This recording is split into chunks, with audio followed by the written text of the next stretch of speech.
A nombre de la Universidad Centro Panamericano de Estudios Superiores, le damos la más atenta bienvenida a este último día del cuarto ciclo de videoconferencias gratuitas UNICEPES 2021, con el tema que se preparó el día de hoy, el cual es el espacio social en el marco de la sostenibilidad, impartida por el doctor Isaías Daniel Hinojosa Flores. Antes de comenzar, les leeré un poco sobre la experiencia académica y profesional del doctor Isaías. Él es doctor en geografía, maestro en manejo integrado del paisaje, ingeniero en restauración forestal, es docente en programas académicos de la UNICEPES, ha realizado múltiples proyectos en monitoreo y restauración de ecosistemas, también ha trabajado en administración pública y en organismos no gubernamentales.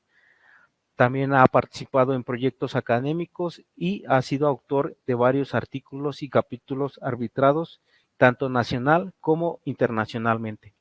Agradecer antes de darle la palabra al doctor Isaías, agradecer el tiempo que nos está brindando el día de hoy, el tema que nos preparó para todos ustedes y no queda más que agradecerle nuevamente, doctor. Tiene la palabra para iniciar su ponencia. Muchas gracias, al contrario, el gusto es mío. Gracias por la oportunidad, gracias por compartir este foro.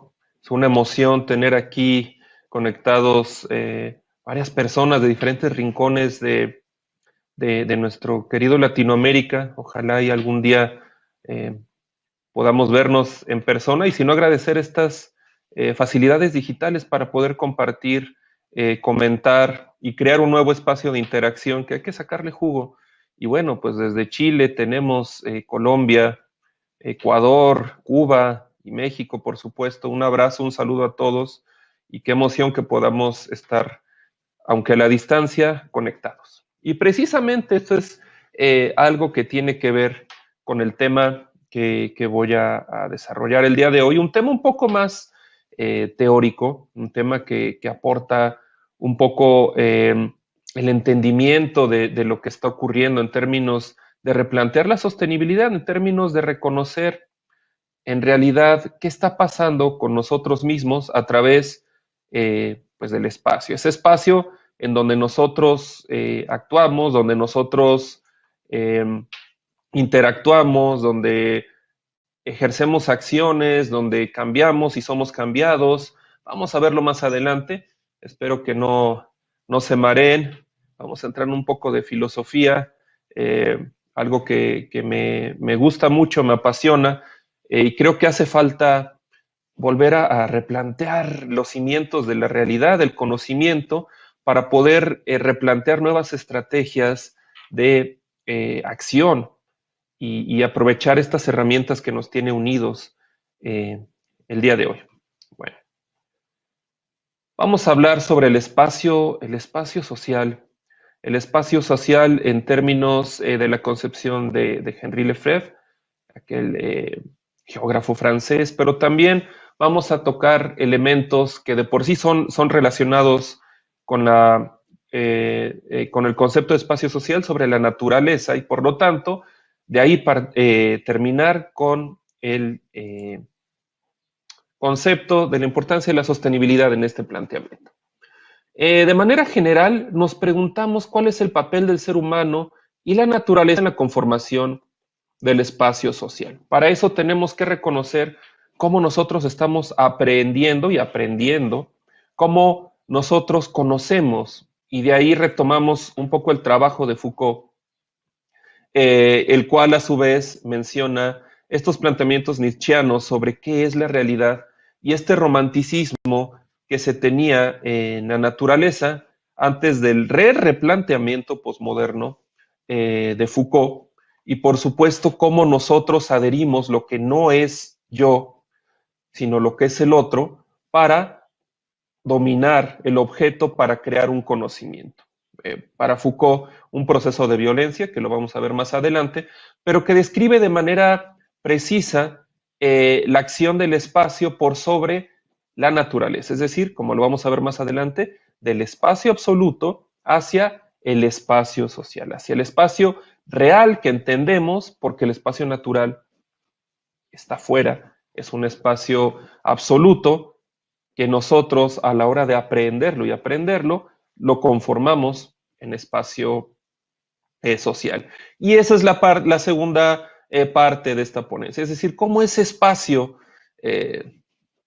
esa naturaleza, ese espacio absoluto se convierte en lugar. Y retomamos el planteamiento de Lefebvre a partir de símbolos, representaciones y vivencias.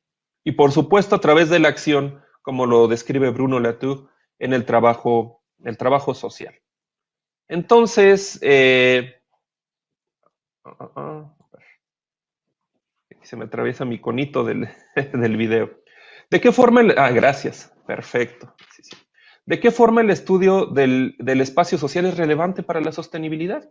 Vamos a crear, a conformar una conclusión respecto a por qué es relevante repensar cómo nosotros estamos conformando un lugar. Como en este momento estamos recreando, estamos en un lugar, aunque no sea un lugar físico, estamos en un lugar porque nosotros estamos bajo una misma percepción de un espacio compartido, aunque sea digital. Pero las cosas se complejizan, por eso vamos a verlo un poco desde el principio. Entonces nos planteamos qué es el espacio social y qué tiene de juego la naturaleza en ese espacio social. Retomando la idea de Foucault, pues bueno, dice Foucault, lo vamos a ver más adelante, la naturaleza no tiene orden ni estructura. El orden y estructura que le damos es una vez que nosotros concebimos, adentramos a nuestro sistema la naturaleza. Y esa es precisamente a través de la percepción, la experiencia, que genera conocimientos que a su vez van a recrear la percepción y la experiencia de lo que vemos alrededor, de cómo lo entendemos y cómo actuamos en ese lugar. Claro, ya no va a ser esa misma naturaleza donde nosotros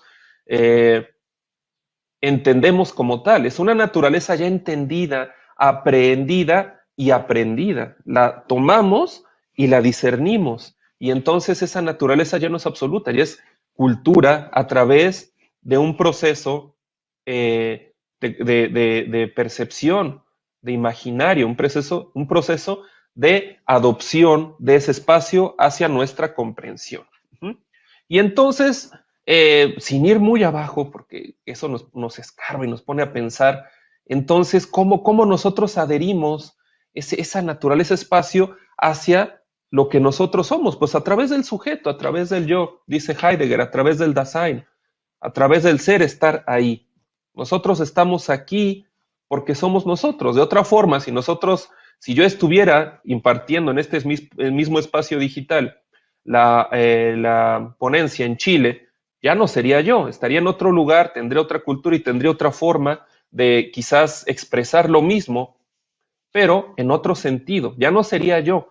Y ese yo es el que experimenta, es el que retoma la experiencia y la percepción y la traduce y la convierte en lugar. Y ese lugar está recreando historia, está recreando cultura, está haciendo, como decía Strabo, griego, que retoma luego Koch, el ecúmene global, que es un conjunto de lugares que se asocia a través de la cultura o las culturas para entonces entrelazar ese espacio social a lo largo de lo que se denomina el espacio absoluto, que denomina Lefebvre como espacio absoluto. Y fuera del espacio social, nosotros aprendemos la naturaleza, la adherimos a través de estos patrones que descubrimos mediante la ciencia a través de procesos biofísicos. Pero dicen los filósofos, en realidad estos procesos biofísicos no son la naturaleza, es nuestra forma de entender la naturaleza. Un ejemplo, por ejemplo, el ciclo del agua, que lo creamos básico sobre la corteza terrestre, de repente encontramos que el agua también procede dentro de un ciclo más largo y más lento, pues de minerales del manto que surgen a la superficie, que entran en esta dinámica más rápida de la corteza. Entonces, el ciclo del agua ya no era tal como nosotros creíamos, un proceso sobre la superficie terrestre, sino que tiene en juego fuerzas, elementos que van más allá de lo que vemos, sino que de lo que alcanzamos a percibir ya mediante un conocimiento más avanzado que estamos refinando. Y posteriormente vamos a conocer nuevas cosas y esos procesos van a cambiar. No cambia la naturaleza, cambia la forma en la que la entendemos, y por eso es importante no referir a la naturaleza como estos procesos biofísicos, sino a la naturaleza como eso que está fuera de nuestro entendimiento y que estamos discerniendo, que estamos percibiendo y experimentando. Entonces retomamos la primera parte, es decir, ¿qué es el conocimiento? El conocimiento es lo que adherimos de lo que está fuera de nosotros. ¿Y cómo lo adherimos? Bueno, desde un principio Nietzsche debatía esta idea naturalista, romántica, que empieza a surgir de nuevo a través del Renacimiento. Dice, en que decían que el conocimiento era un instinto pues del ser humano, por ser una, digamos, pues ya nos hablaba de especie, por ser un ente único que tenía el poder del raciocinio, bajo una idea socrática de la realidad, ¿no? Y entonces llega Nietzsche y dice, no es un instinto, no es algo que esté en la naturaleza, es la forma en la que los objetos, el sujeto y el objeto se encuentran, se genera un conflicto y hay un compromiso entre los instintos. Es decir, puede haber acuerdo o desacuerdo, pero hay un proceso que está rozando, que está encontrándose, y ese proceso, dice él, es el conocimiento. No es algo que esté en la naturaleza, no es algo que tenga el sujeto, es ese encuentro, y el resultado de ese encuentro, esa chispa, dice él, es ese proceso, es el conocimiento. Es decir, dice Nietzsche, el conocimiento tiene sus bases en la confrontación de los instintos, y no es algo que esté ahí en el aire, no es algo que esté ahí, que podamos adquirir, que sea parte de la naturaleza humana, es algo que surge a través de la acción, del actuar, del acercar, de tratar de entrar en ese objeto de conocimiento, en esa naturaleza desconocida. Y entonces Nietzsche lo reconoce como, como un debate entre los instintos, como espadas que están chocando, y dice, el conocimiento no es el choque de espadas, no son las espadas, es la chispa que surge a través del encuentro de esas espadas. Es un proceso, dice él, y lo criticaban mucho, único, que existe y que surge, da luz a algo nuevo, que poco a poco nos da ideas sobre nuevos planteamientos de la realidad. Dice, el conocimiento no está conectado con el mundo que debe conocer, surge de esa conexión, de ese acercamiento. Las condiciones de la experiencia y las condiciones del objeto de la experiencia son completamente heterogéneas. Ahí retomando un poco el pensamiento kantiano. Entonces, no hay naturaleza nuestra en la naturaleza que queremos aprender. Es algo diferente que al acercarse crea estas, digamos, chispazos, estas formas de discernir sobre lo ajeno. Entonces dice, el carácter total del mundo es el caos por toda la eternidad. Nosotros retomamos ese caos para darle un orden. La naturaleza no tiene belleza, forma, arreglo y sabiduría. Eso es algo que nosotros le imponemos de manera cultural. De ahí que venga el conflicto que diferentes culturas plantean la naturaleza de diferente forma. Y yo iría más allá, quizás, en el planteamiento. No solo no puede ser caos, porque el caos también es un valor cultural. Es algo más allá del caos o la armonía. Es algo que nosotros le damos nombre. En pocas palabras, no puede ser caos porque tampoco el mundo no tiene leyes. No busca imitar al humano y no hay leyes en la naturaleza. Ni la ley ni el caos. Nosotros vamos adhiriendo a esa naturaleza para conocerla y el asunto es qué tanto al adherirla, qué tanto al observarla la estamos transformando y nos estamos engañando que la naturaleza es algo que realmente ya no lo es, que ya modificamos, que ya transformamos. Si yo hubiera planteado esto en el siglo XIX, XVIII, pues tal vez no habría bases para decirlo. Pero ahorita que estamos enfrentando problemas ambientales a nivel mundial, nos damos cuenta que en realidad la naturaleza que creíamos entender, no la entendemos. Que de repente llega un virus que cambia de especie en especie, se está proliferando y que está rompiendo patrones que creíamos ya controlados, que nos fuerza a llevar al límite la tecnología que nosotros creíamos dominaba aspectos de enfermedades, aunque ya había científicos que habían dicho, hay que tener cuidado, ¿no? Y sobre todo con los virus aéreos. Entonces, a veces ese conocimiento, y lo dice Nietzsche, se peca de soberbia, es decir, no somos los poseedores de la luz, de la naturaleza, estamos adhiriéndola, la estamos reconociendo y también la transformamos, pero también esa naturaleza oculta tan compleja nos puede voltear la cara y darnos un revés. Entonces, tenemos de alguna manera a través de este planteamiento posicionar nuestro lugar en la realidad y en el mundo real. Entonces, si el conocimiento batalla en un mundo sin orden, sin belleza, sin conexión y sin forma, sin belleza, entonces no hay nada natural en la naturaleza del saber, dice Nietzsche, dice Foucault, ya retoma Foucault esto. Entonces, que entre el conocimiento y el objeto a conocer, o en este caso la naturaleza, hay una relación de dominio y conflicto. Como no son la misma naturaleza continua, tiene que haber una fuerza de aprehensión, de adherir, para entonces conocerla, observarla, aunque sea a nivel simbólico o a nivel laboratorio, retener y entonces reconocer esos elementos a través de la, pues sí, retención, inclusive retención simbólica, de darle nombres, de darles límites, de darles patrones. Entonces el conocimiento, dice Foucault, es una relación de violencia de las cosas que se conocen y no una percepción, reconocimiento o identificación con dichos objetos. Vamos a retomar eso porque lo que importa es definir qué es una acción, es un proceso humano por sobre lo desconocido, es una cuña que abre, se inserta y cambia, pero hay que tener cuidado con definir que esa presencia del ser humano que está ahí al cambiar lo que de alguna manera encuentra, ya no es esa naturaleza prístina que quería encontrar. El simple hecho de estarla viendo, de estarla procesando, ya no es ese espacio absoluto, ya es parte de la cultura humana. Lo difícil es reconocer esa barrera. No podemos conocer lo que está más allá, pero sí podemos entender que hay algo más allá y por eso nuestro principio de precaución, cuando nosotros no podemos definir cosas absolutas. Y entonces, a partir de eso hay dos quiebres en la tradición filosófica occidental. Y eso lo retoma luego Latour, como lo vamos a ver después. La existencia de Dios es la evidencia de la relación entre el conocimiento y los objetos a conocer. Es lo que le da el equilibrio y le da la continuidad. Dice Nietzsche, si Dios no existe, entonces no hay esta continuidad de naturaleza. No somos la misma naturaleza que conocemos y por lo tanto tiene que haber una relación de fuerza humana para retomar el conocimiento.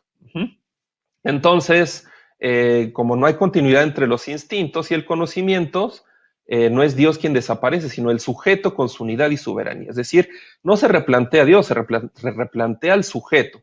Estamos hablando en términos filosóficos para entender la realidad. El sujeto es el que se replantea como un elemento situado, no como el eje, no como el centro, sino como un elemento más en la naturaleza que adhiere, que agarra y entonces discierne y crea un espacio, va conformando algo con la cultura, o sea, un lugar.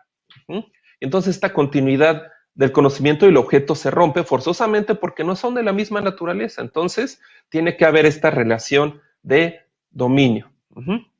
Dice, retoma ahí Foucault la idea de Spinoza que del Renacimiento decían que para aprender el conocimiento es parte de estos, digamos, 4 humores del ser humano, que era reír, riere, lamentare, detestare, estos 3, perdón, y decía, es que no es una idea de que sean procesos continuos, sino que son actos de conflicto mediante el cual nosotros estamos reconociendo cosas nuevas.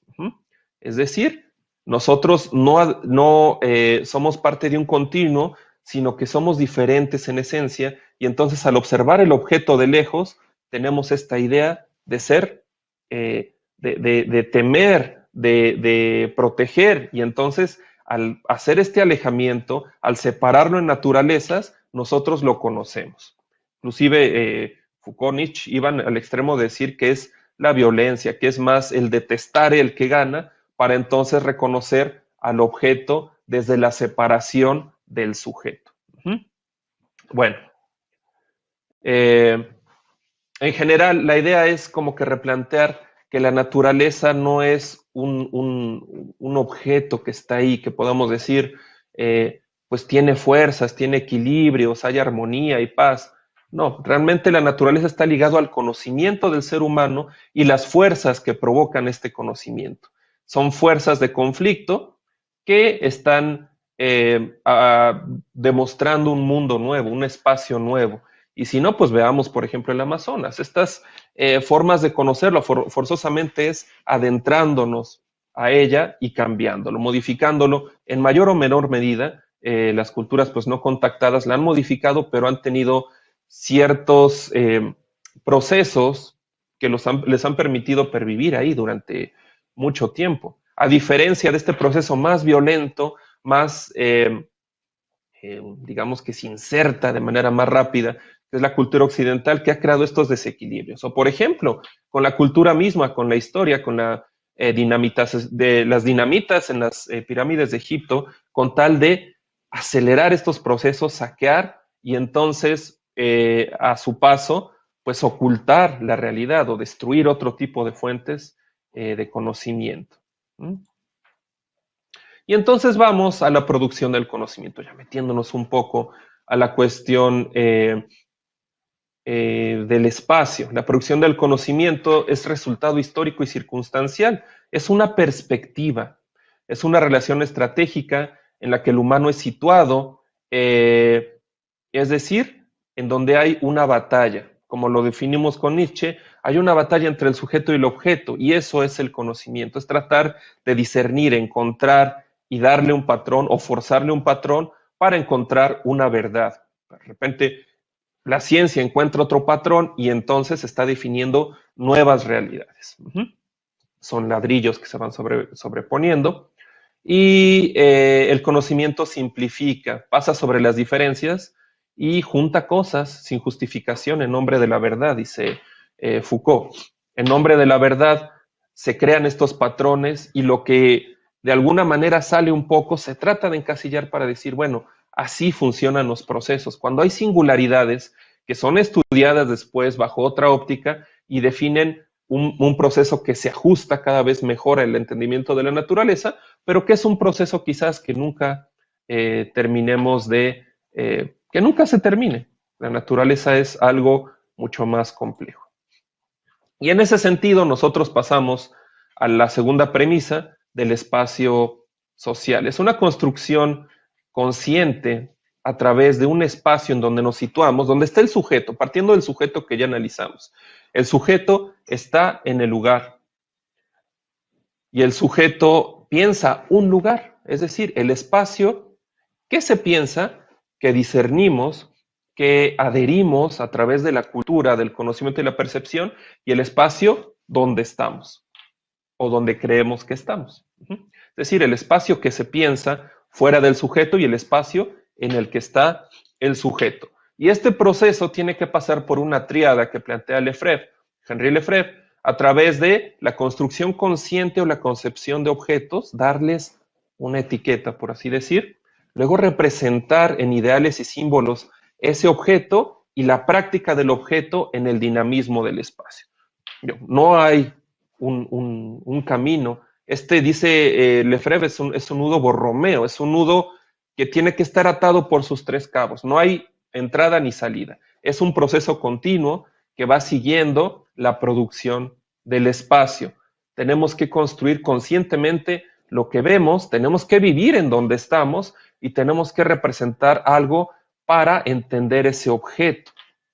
Esas tres premisas están siempre yendo entre el espacio que identificamos, en donde estamos, o donde creemos estar, como el sujeto, el Dasein, el ser, estar aquí, y el espacio que nosotros pensamos fuera del sujeto y que adherimos. Y entonces el espacio, dice Lefebvre, es la morfología social, es la forma de la sociedad, pero no es una caja. Dice, el espacio es al oído lo que el organismo es a su propia forma. No es un contenedor de objetos. Dice, una ciudad no es un contenedor de objetos, edificios, estructura, no. Es un organismo que está ligado a sus funciones también. El espacio es la morfología en términos funcionales, esa estructura funcional que tiene un porqué, que tiene un significado, que tiene una concepción y que tiene un dinamismo, que tiene una vida. Esa vida está guiada por los elementos que concebimos y por los sentimientos afectivos, por los símbolos que nos dan la razón de circular en ese espacio. No podemos poner esos elementos y decir, esto es el espacio, esta caja, sino es la interrelación de estos elementos, esta función, este simbolismo, esta vida que hay en los elementos. Ese es, digamos, el espacio, la morfología social. Además menciona, el error teórico consiste en contentarse con ver un espacio sin concebirlo. No solamente podemos describir, así como no podemos poner en una caja los elementos, tampoco podemos decir, este es el espacio y describirlo, aún con los procesos, y decir, bueno, estos son los elementos y tienen este proceso y describo. No es una monografía. El espacio es entender el rol, el papel y la concepción de los objetos dentro de ese espacio. ¿Y por qué es importante la concepción? Sobre todo cuando hablamos de diferencias culturales. A veces cuando estamos en el mismo contexto, damos por sentado varias cosas, varios símbolos, varios conceptos. Cuando vamos con otra cultura, entre más alejada esté en términos de origen, en términos culturales, reluce más esta idea de entender el espacio, de concebir el espacio, de ver el porqué de los conceptos, no solamente definir el concepto, los elementos como ciudad, localidad, no, sino saber cómo se definen estos conceptos, estos elementos en el espacio y por lo tanto también la naturaleza misma, cómo se está definiendo por parte de las culturas. Es decir, tenemos que concebir y como estamos en una globalización, tenemos que volver a reconcebir y entender qué está pasando con esas estructuras que al estudiarlas sin concebirlas nos están rebasando en la globalización. Bueno, y el lado simbólico del espacio, la metáfora. Los cuerpos vivos también están atrapados en las redes de las analogías, imágenes, signos, símbolos, también en el espacio social. Nosotros construimos símbolos en el espacio social para representar algo que está atrapado en el tiempo, para representar sucesos, para dar significados, para dar identidades. La ciudad es un cúmulo de concepciones, de vida y de identidad. Y esta identidad es la que se atrapa en el tiempo y le da un eje simbólico al espacio social. En la ciudad es más claro, los monumentos, los obeliscos, nos están representando algo, nos están guiando en términos temporales para decir, bueno, esto es un símbolo, el espacio tiene un símbolo y ese símbolo es importante para producir, para tener un eje por cual nosotros concebir y vivir. Pero no podría existir símbolos, identidades, apegos, si no hay una concepción de los elementos y mucho menos, obviamente, si esos elementos no se viven a través del espacio. Estos tres elementos, repito, son una forma de día a día, continuamente, producirlo. Por lo tanto, ¿por qué no hablamos de construcción? Porque hablamos de una fuerza que hace, que cambia y que además se modifica a lo largo del tiempo. Se está produciendo. ¿Y cuál es el insumo del espacio social? Pues el espacio mismo.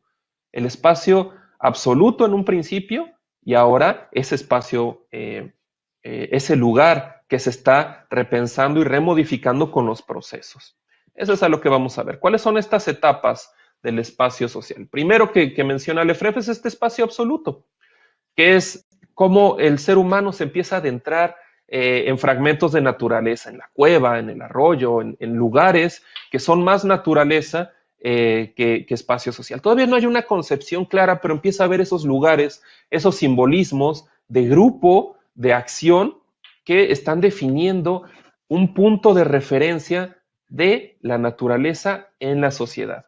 Y poco a poco, conforme se fue organizando ese espacio, esos pequeños puntos de referencia fueron creándose a través de la organización social, a través del digamos, del encuentro con la cultura misma, de la creación de esta cultura, de esta comunicación, de estos símbolos, fueron creciendo, la sociedad se fue estabilizando, de alguna manera se fue dividiendo en estratos, y cuando se empieza a dividir, se empieza a establecer en un eje simbólico de la naturaleza, entonces esta naturaleza, este espacio absoluto, se va conformando en lugar a través, dice Lefebvre, de la arquitectura, a través de los símbolos, de la construcción humana que va definiendo ya un pilar de referencia cultural. Ya no es como en el espacio absoluto un pilar de referencia natural definido por el ser humano, no, es una construcción humana alrededor de la cual se está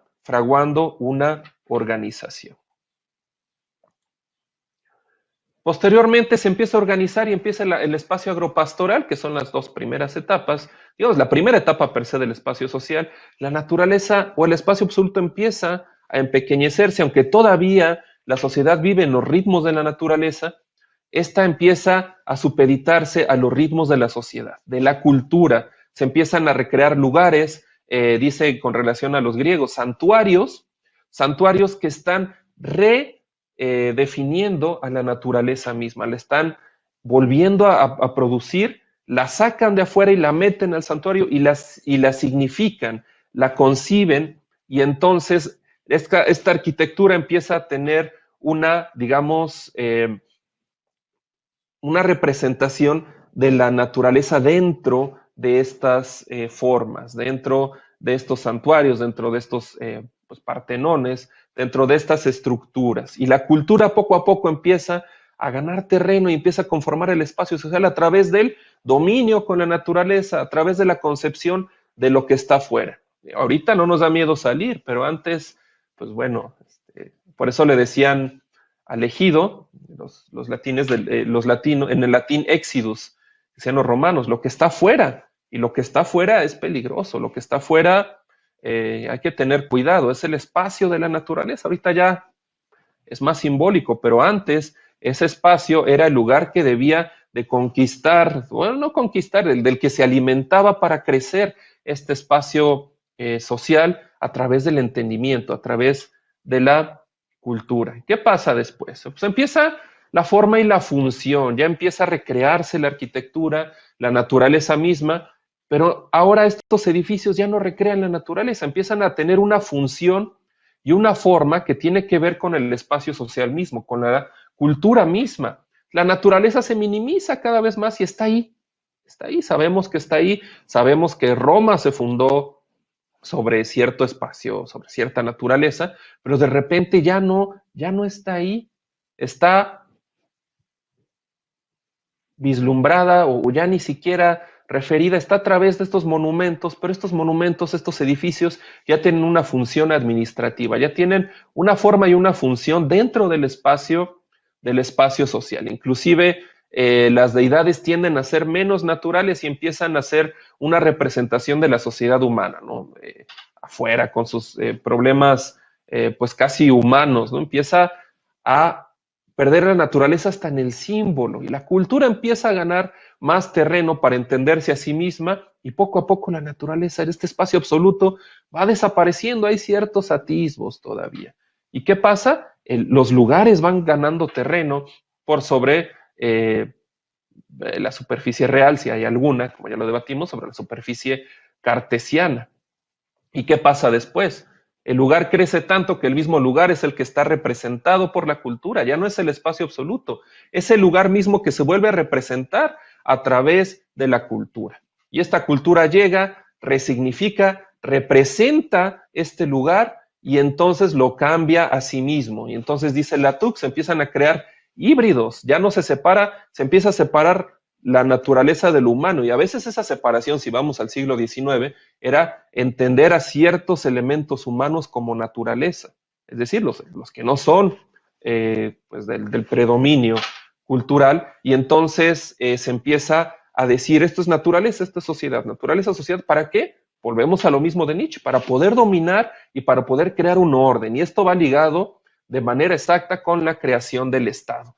El Estado quiere ordenar, quiere crear, quiere producir de manera más efectiva, en la naturaleza. Entonces empieza las ciencias a diseñar la forma de aumentar la productividad, de meter el brazo humano, la acción humana, en domesticar, entre comillas, a la naturaleza para aumentar la producción.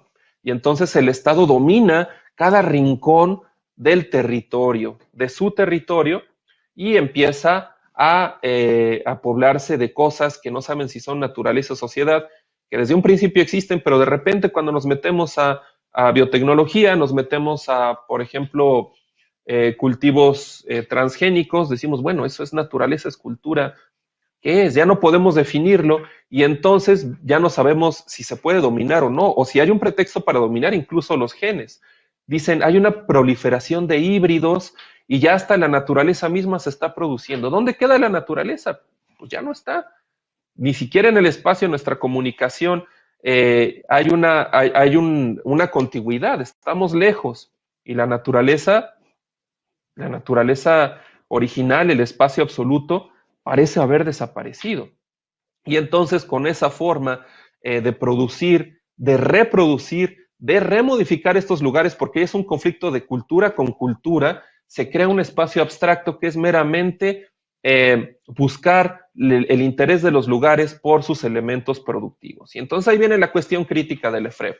Es, voy a ir a un lugar, lo retomo para aumentar mi productividad. Ya no es solo la naturaleza, ya es el mismo lugar, una comunidad, una localidad, para saber cómo puedo producir más. Y se crea ese espacio abstracto. El lugar ya no basta, hay que representar ese lugar para extraer lo que no me sirve y solamente lo que me ayuda a producir.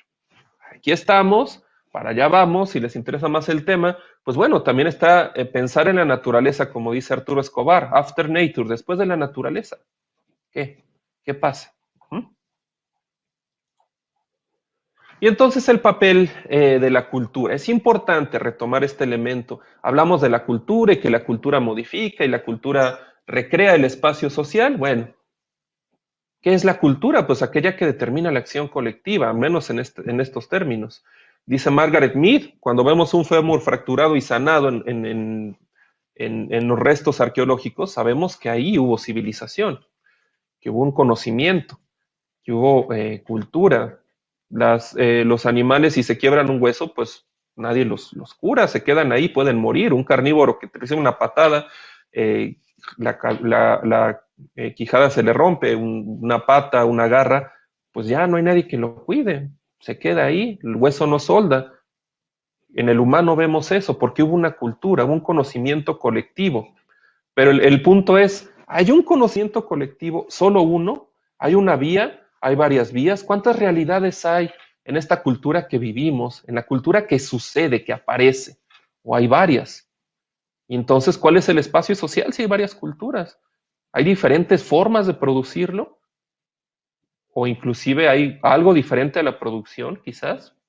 Bueno, Lefebvre me atrevo a decir que diría que no, pero al menos sí poder plantear que hay diferentes culturas. ¿Cuándo se comienza a convertir el espacio social en una hegemonía? Pues a través de lo moderno, a través de este espacio abstracto. Cuando la cultura domina la cultura, cuando la cultura ya no es el espacio, el eje mismo del espacio de representación. ¿Cuál es este espacio de representación? Concebir, vivir, identificarse, idealizar. Cuando ya hay alguien que te dice qué debes de pensar, qué debas hacer, se rompe este equilibrio entre el estar ahí, entre el representar y concebir, y lo que te dicen que hagas con el objeto de una producción pues económica, con el objeto de este espacio abstracto.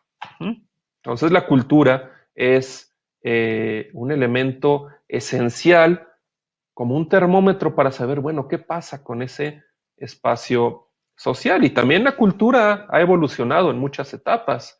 Si vamos con la antropología del siglo XIX, bueno, pues dicen, es una cultura y la cultura evoluciona con diferentes velocidades y pues si yo estoy aquí en África, en un lugar distante, quiere decir que mi cultura evolucionó más que eso. Ese era el pensamiento del siglo XIX y luego viene el dominio cultural de Ratzel. Como saben, estos fueron pues una de las principales doctrinas ideológicas del nazismo, ¿no? Es decir, hay determinismo geográfico, hay lugares que hacen que la cultura se desarrolle mejor y por lo tanto tienen el derecho, si no la obligación de dominar por el bien de la humanidad, ¿no? Entonces, sigue habiendo una cultura y cuando hay una cultura y hay una sola evolución, hay conflicto. Hay un conflicto forzoso, pero ya viene Franz Boas en el siglo XX y dice, la cultura es una forma de vida particular de un pueblo. No es la cultura va junto con el pueblo. Un lugar definido, un espacio definido y esa cultura va a ser diferencial con otra. Y si nos vamos más allá, con la idea de paisaje cultural de Carl Sauer, pues bueno, la cultura es un agente que modifica la naturaleza y por lo tanto no hay una cultura más evolucionada que la que existe en ese lugar, en ese momento. Es decir, si esa cultura ha pervivido durante miles de años, cientos de años en un lugar, entonces quiere decir que esa es la cultura, que esa cultura es la mejor que existe para ese sitio, que ha modificado, que ha creado tecnologías para estar ahí y pervivir. Y eso tiene una relación directa con la sostenibilidad, porque la sostenibilidad, a final de cuentas, lo que plantea no es algo nuevo, es decir, tener las acciones adecuadas para seguir permaneciendo más tiempo sobre la Tierra. Porque en la forma en la que estamos sacando las cosas quiere decir que nos está llevando pues a la destrucción de nosotros mismos. ¿Cómo hacer que esa cultura ahora global pues tenga características de estas culturas que han existido durante muchos años? Bueno, hay muchos debates, ¿no? A través de la tecnología, a través del decrecimiento económico, bueno, ese es un tema para otra conversación, pero a final de cuentas replantear la idea de la cultura como un agente de adaptación. Y vaya que lo necesitamos ahorita, cuando el cambio climático nos va a dar pues una tremenda prueba de adaptación. Y eso se puede hacer a través de la cultura, del cómo actuar, del por qué actuar, cómo pensamos, cómo adherimos a ese espacio y cómo lo podemos, cómo podemos usar a nuestro favor este espacio de representación para adaptar acciones e ideas sobre lo que nos pueda permitir adaptarnos al cambio de este entorno, de este espacio, pues ahora sí, la vuelta de la cara del espacio absoluto que nos dice, pues lo que tú creías que era naturaleza no es. Va a cambiar el clima y esta va a ser otra.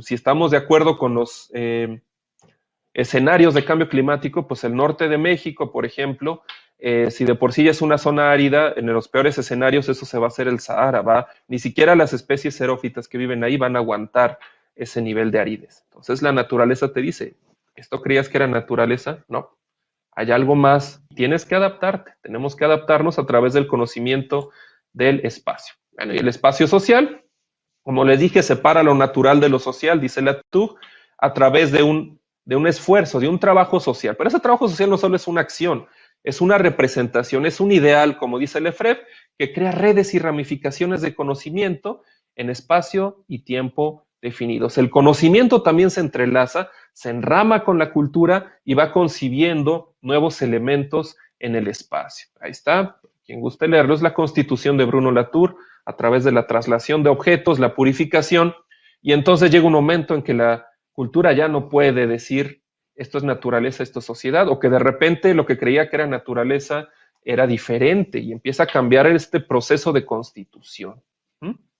Entonces, tenemos que pensar que no hay un dominio en sí sobre la naturaleza, que la naturaleza es algo que está allá, que tenemos que conocer, pero que el espacio social nos permite tener cierta forma de crear adaptación.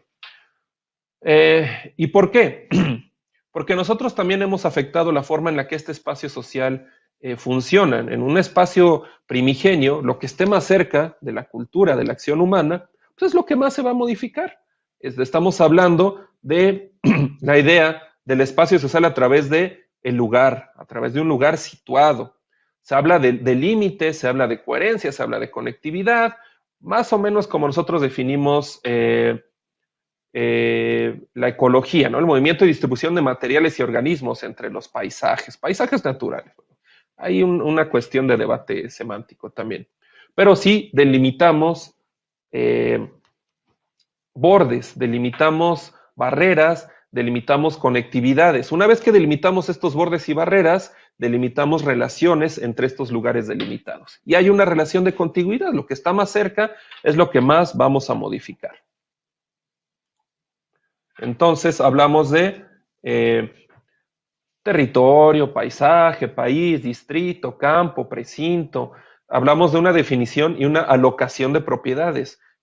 Cercamos un espacio y ahí le damos una propiedad. Y empezamos con la estructura, la función y la forma del espacio social como lo vimos con Lefebvre. Pero ¿qué pasa? Bueno, como dice este lugar de pertenencia, de lugar y de comunidad, que tiene que ver mucho con el yo, con el estar ahí. Lo que nos define es el estar en esa comunidad, en ese lugar delimitado, con sus cargas simbólicas de pertenencia, de lugar y de comunidad. Pero ¿qué pasa cuando llegan las corrientes de globalización? Esto que duró, podríamos decir lo que estaba hablando antes, era el espacio de representación de Lefebvre, se rompe porque empiezan a llegar nuevas formas de entender a una velocidad que a veces no es tan fácil compartir en el sentido local, pero es más rápida en el sentido global. Entonces es una corriente enorme que va modificando ante los flujos locales que encuentran ciertos choques. Es un símil a lo que vimos en el conocimiento de Nietzsche. Hay estos nuevos conocimientos, no está en lo global, no está en lo local, está en el encuentro de lo global con lo local. En ese choque se da un nuevo conocimiento del mundo, de la perspectiva. El conocimiento no lo trae lo global, esa es una representación.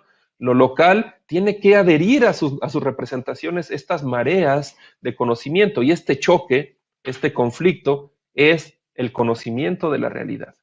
Nos guste o no, en el conflicto está la evidencia de que algo está cambiando, de que algo se está modificando.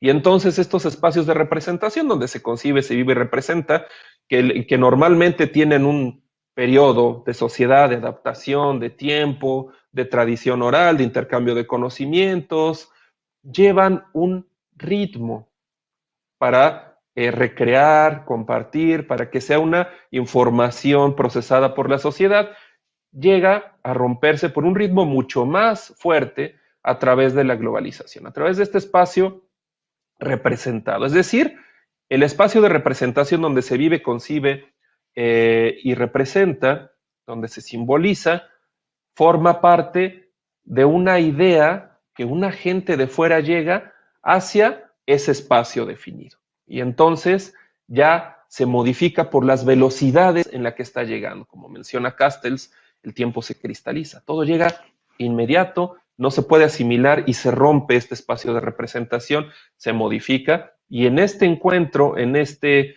conflicto, es donde nosotros podemos reconocer qué es lo que está pasando, donde podemos reconocer nuevas formas de entender esta realidad. Y entonces, ¿cómo entendemos la relación con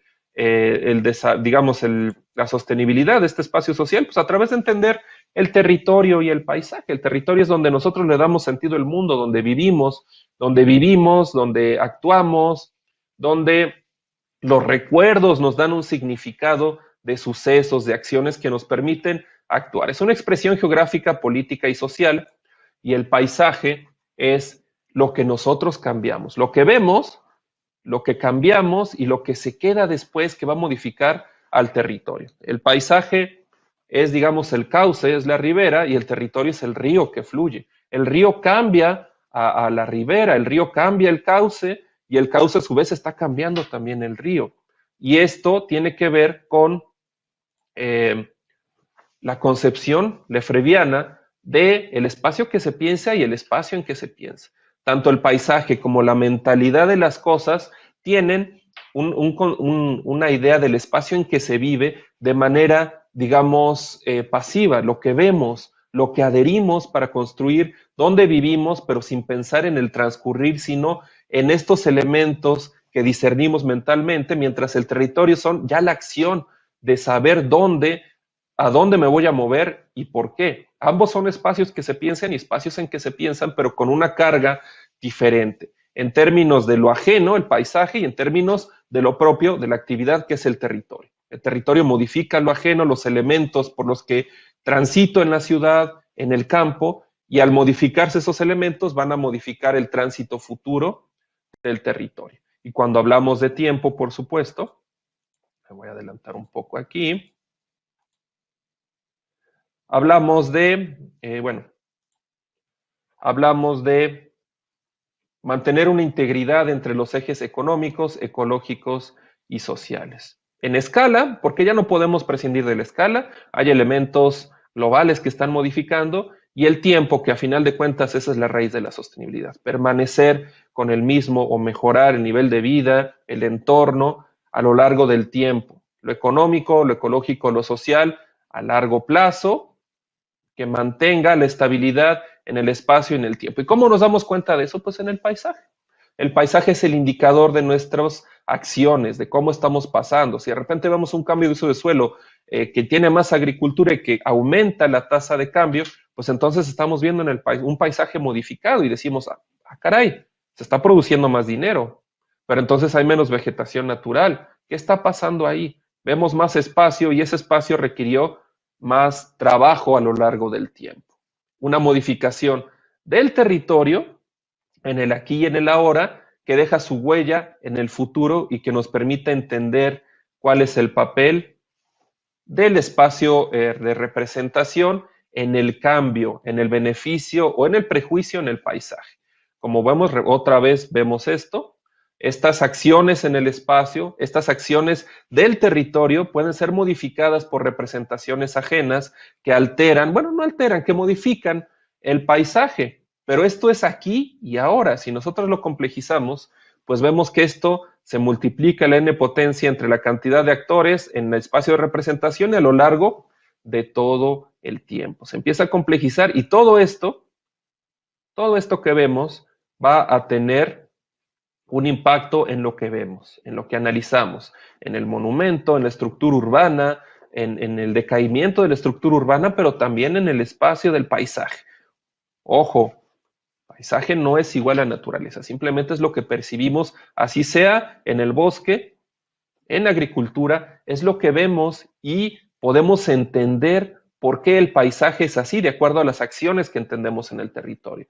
Si el paisaje se modifica, entonces fue debido a las acciones en el territorio. Si nosotros comenzamos a plantear una modificación en el paisaje, tenemos que entonces entender qué del territorio estamos modificando, qué pros y contras va a haber. Esto lo hace un poco más práctico. Después de todo este recorrido filosófico, pues empieza a haber una práctica. Y les recomiendo una lectura sobre conceptos espaciales en el paisaje, de análisis y política, de Schwarzschild y Primal, sobre una comparación de cómo se modificó, por ejemplo, las políticas verdes en Copenhague y en Christchurch, en Nueva Zelanda, y vemos que por más políticas que se hagan, en realidad las alteraciones globales modificaron la forma en la acción del territorio en esos lugares y cambiaron de vocación las áreas rurales, por ejemplo, en Copenhague, a lugares de descanso, ya no de producción, y, por ejemplo, el cinturón verde en Christchurch no funcionó y quedaron por la especulación de tierras a pesar de las duras políticas, y al final pues solo quedaron los corredores verdes a lo largo de la ciudad, el mínimo necesario para conservar los servicios ecosistémicos del sitio. Se los recomiendo, leanlo más a fondo, muy interesante la lectura que tiene que ver con esto. Y para cerrar, hablamos del Lefebvre, que dice, el espacio natural y el espacio social se encuentran sobrecargados. Todo ahí es confuso y desordenado. Más que signos, lo que uno encuentra aquí son consignas, prescripciones múltiples y cuantiosas interferencias. Si acaso hay texto, trazos, escrituras, lo hay en un contexto de convenciones, de intenciones y de órdenes. En el sentido de un orden social contra un desorden también social. Ya no es una cuestión de espacio y naturaleza, ya es una cuestión de espacio social con espacio social.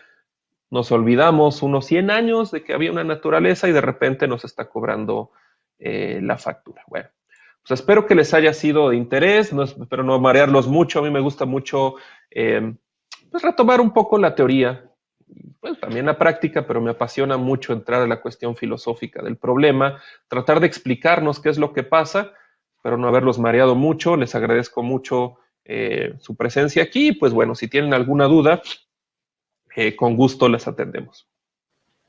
Muchas gracias, doctor Isaías, por la ponencia brindada el día de hoy.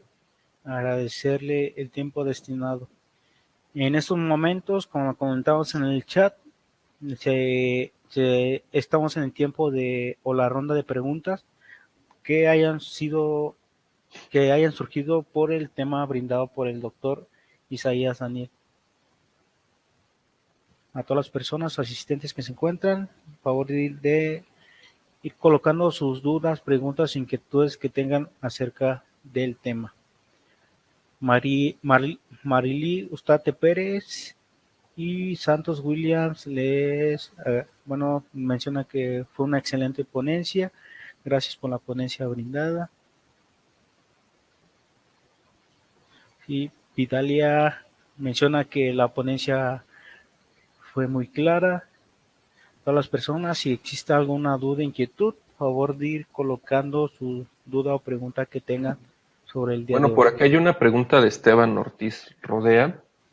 Menciona que si el espacio geográfico es el entorno en el que se desenvuelven los grupos de los seres humanos en su interrelación con el medio ambiente, ¿dónde se crea la sociedad y dónde queda la naturaleza abstracta o material? Pues es que la naturaleza abstracta está ahí, no la podemos ver, entre comillas, sino es de donde es la materia mediante la cual nosotros creamos la realidad per se. Entonces, ¿dónde se crea la sociedad? Bueno, esa es una buena pregunta pues para sociólogos y antropólogos. En realidad, todavía no definimos bien cuándo comienza a fraguarse la sociedad. Dicen que con la agricultura, con el fuego. Bueno, eso es interesante. Lo único que sí sabemos es que es una forma en la que se concibe el espacio abstracto y se le da un uso, se le da una utilidad en el entorno humano. Es decir, este espacio abstracto se convierte en espacio social con el dominio y el uso de estas fuerzas. Muchas gracias, Esteban. Marvin Estuardo Hernández González pregunta ¿cómo influye la cultura para mitigar los problemas ambientales? Bueno, es que la cultura es la raíz y el resultado es la cultura, pues es que la cultura somos nosotros. En realidad, la cultura es el ser, lo que nos define. Entonces, no solo, digamos, es una forma de resolver, sino es la única forma de hacerlo. El problema de la sostenibilidad es la suma de las malas acciones en el tiempo y en el espacio. Entonces necesitamos cambiar esa forma de concebir que se modificó. Primero concebíamos a la naturaleza como el lugar donde obteníamos para comer, el lugar donde había dioses que nos daba miedo, pero que había pues cierto respeto. Ahora la naturaleza se desdibuja porque hay una cultura del consumo y eso lo tenemos que cambiar. No es una cultura tan vieja, estamos hablando, yo creo que esto se fue reproduciendo después de la Segunda Guerra Mundial. Empieza la industrialización en masa y creemos que todo aparece en el refrigerador mágicamente y que todo pues no tiene un insumo en la naturaleza, ¿no? Creemos que todo parte del ser humano, inclusive los cultivos en términos generales no dependen de la naturaleza y de repente los suelos se salinizan, el agua escasea y tenemos problemas y entonces tenemos que volver a ir a ese espacio de representación y orientarlo y decir, tienes que concebir de otra forma el espacio social y tienes que retomar la importancia, digamos, de entender, replantear de nuevo la naturaleza, pero no a nivel científico, sino a nivel de espacio de representación. En pocas palabras, educación ambiental. Espero que haya respondido a la pregunta. Muchas gracias por la respuesta, doctor Isaías. Pues revisando el chat, no existe alguna duda o pregunta más por parte de la audiencia, solamente felicitaciones y agradecimientos por la ponencia brindada. Bueno, viendo que no existen dudas o preguntas, agradecerle su tiempo y disponibilidad y preparar el tema, el espacio social en el marco de la sostenibilidad el día de hoy para este cuarto ciclo de conferencias gratuitas. Esperamos contar con su participación en algún otro momento en este tipo de eventos que realizamos y agradecerle infinitamente el que nos haya preparado este importante tema para todos nosotros. Antes de finalizar, no sé si guste mencionar algo más. Pues agradecerle su presencia de nuevo y bueno, retomando dentro del tema del espacio social, pues usar estas fuerzas concentradoras como estas fuerzas virtuales que tenemos ahora para conjuntarnos, para dialogar y crear nuevos espacios dentro del espacio, crear nuevos espacios virtuales que son nuevos espacios sociales que salen de la dinámica de contigüidad, que pueden tener mucho impacto, pero también mucho beneficio en términos de ser una ventana para explicar nuestros problemas y ojalá pronto podamos tener foros colaborativos para tener un acercamiento a nuestras múltiples realidades, intercambiar visiones y poder plantearnos cómo solucionar este problema pues que nos está alcanzando. De nuevo les agradezco mucho, un saludo hasta los diferentes rincones de Latinoamérica, un gusto que hayan presenciado la ponencia, les envío un enorme saludo. Muchas gracias, doctor. A nombre de la Universidad Centro Panamericano de Estudios Superiores y los directivos que la conforman, agradecemos su participación en el cuarto ciclo de conferencias gratuitas UNICEPES 2021. UNICEPES, Universidad Centro Panamericano de Estudios Superiores.